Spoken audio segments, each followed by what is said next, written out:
আমাদের মাঝে যুক্ত হয়েছে সালমা বেগম, স্মৃতি পাঠাগার তাদের অনবরত আয়োজনে এগিয়ে চলছে প্রয়োজনে সেই ফুটবল টুর্নামেন্ট 2024 কেমন আমার চলছিল দেখা যাক সিঙ্গেলকে পরিণত করতে পারেন তা বলে ডাবলকে ট্রিপলে, যেহেতু একটি গোল কয়েকজনের যথেষ্ট নয়, আরো গোলের ব্যবধান বাড়াতে হয়।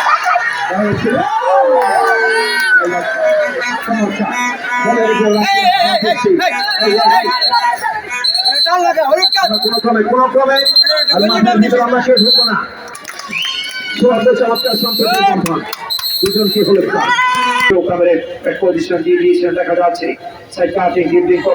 সঠিক একটা জবাব চমৎকার দুজনে ফাঁক করিয়ে বলটা আগে বের করেছিলেন, যথারীতি হলো না। সেখানে মোহাম্মদ শরীফ বলটাকে ছোট্ট স্কোয়ার করে দিয়েছিলেন, দেখা যায় ফাঁকগুলি কিছুটা এগুলা পা দিয়েছিলেন, যথারীতি কাউন্টার থেকে আক্রমণ এগিয়ে আছে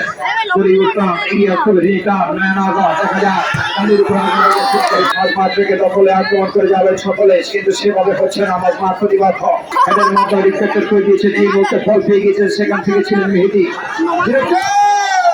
আক্রমণে যা গোল রাখা সেই করেছেন বা প্রান্তরে যাওয়ার চেষ্টা করে যাচ্ছিলেন, বল পেয়ে গিয়েছিলেন, আক্রমণে ঢুকে দিয়েছিলেন, যথারীতি হচ্ছে না। সেখান থেকে ছিলেন আরবি মাঝমাঠ থেকে বল নিয়ে আমাদের পূর্ণাঙ্গ সময় খেলা শেষ, সেখানে 5 মিনিট সময় কিন্তু বর্ধিত করা হয়েছে। এই 5 মিনিটের ভিতরে কিন্তু 5টা গল্প অঙ্কিত করা সম্ভব, এটা ইতিহাস কথা বলে।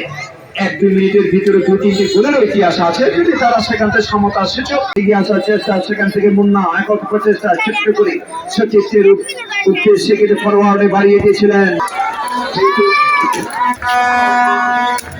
সেরা খেলোয়াড়ের স্মৃতিতে মিস্টার হাসান